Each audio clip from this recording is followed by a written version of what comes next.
सोबतीला नाही कुणी, सोबतीला माझे स्वामी, उन्हामध्ये सावली स्वामी, दुःखामध्ये सुख. नमस्कार मित्रांनो, श्री स्वामी समर्थ. तर आपल्याला स्वामींचे 3 गुरुवार कसे करावे. तुमच्या घरात स्वामींची मूर्ती किंवा फोटो असेल तर फक्त 3 गुरुवार करा. हे फक्त एक काम. 3 गुरुवारच्या आत तुम्हाला अनुभूती आल्याशिवाय राहणार नाही. तर स्वामी समर्थांचे 3 गुरुवार व्रत उपाय असे करा सोप्या पद्धतीने. स्वामी समर्थांचे 3 गुरुवार व्रत विधी कसे करायचे, कधी सुरू करावे, कोणत्या गुरुवारी करावे, ते सर्व माहिती तुम्हाला आजच्या व्हिडिओमध्ये सांगणार आहे. तर कोणी नवीन असेल तर नक्की आपल्या चॅनलला सबस्क्राईब करा, लाईक करा आणि शेअर करा आणि कमेंट करा. तर बघूयात.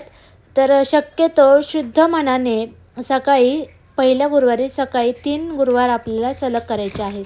पहिल्या गुरुवारी सकाळची तयारी काय करायची, लवकर उठून आंघोळ करायची, पांढरे किंवा फिकट पिवळे कपडे घाला. घरातील स्वच्छ शांत जागेत स्वामींचा फोटो ठेवायचा आहे. फोटो किंवा मूर्ती ठेवायची आहे. त्याला मूर्ती असेल तर नक्की त्याला अभिषेक करा. पूजा कशी करायची, दिवा लावून घ्यायचा आहे, तुपाचा किंवा तेलाचा. अगरबत्ती लावा, धूप लावा. आपल्या स्वामींसाठी फुलं अर्पण करा. तर नैवेद्यासाठी खडीसाखर अर्पण करायची आहे. स्वामी चरित्र सारामृत पुस्तक ठेवायचं.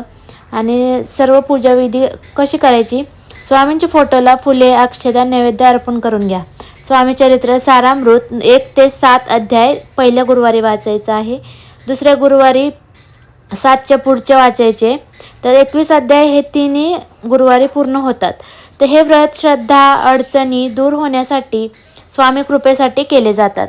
तर 3 गुरुवार कधी करायचे, तर सलग 3 गुरुवार मनात एकच इच्छा, समस्या एकच ठरवून आपल्याला संकल्प करून घ्यायचा आहे. पहिल्या गुरुवारी संकल्प, सकाळी आंघोळ करून स्वच्छ कपडे घाला. स्वामी समर्थांचा फोटो मूर्तीसमोर ठेवायचा आहे.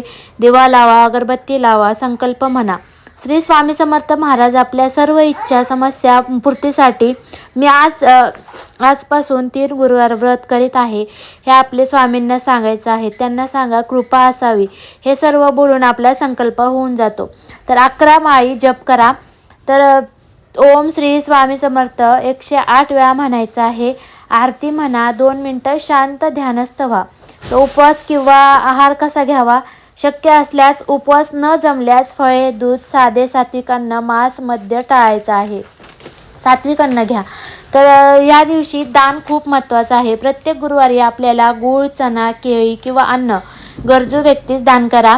शक्य असल्यास तितके आपले शक्यता जेवढी आहे तेवढं दान करू शकता. असं काही नाही की जास्त करा किंवा कमी करा, असं काही नाही. तर 3ऱ्या गुरुवारी समाप्ती करू शकता आपण. तर गोड नैवेद्य करा, पुरणपोळी वगैरे आपल्या स्वामींना जे आवडतं ते करायचं आहे. स्वामींचे मनापासून आभार माना की स्वामी तुम्ही आमच्या आयुष्यात आल्याबद्दल तुमचे खूप खूप आभार, असे स्वामींचे आभार माना.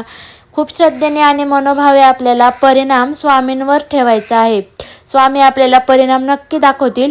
तर नियम आहेत, खोटे कधीच बोलायचं नाही. राग आणि वाद टाळायचा आहे. मन स्वच्छ ठेवा. हवे असल्यास मी तुमचे घर कुटुंब शांततेसाठी उपाय देऊ का, तर नक्की कमेंट करा. काही प्रश्न असतील तर नक्की विचारा. स्वामी भक्त असाल तर नक्की लाईक करा, शेअर करा आणि कमेंट करा. धन्यवाद. श्री स्वामी समर्थ. भेटूया अशाच नवनवीन व्हिडिओसोबत.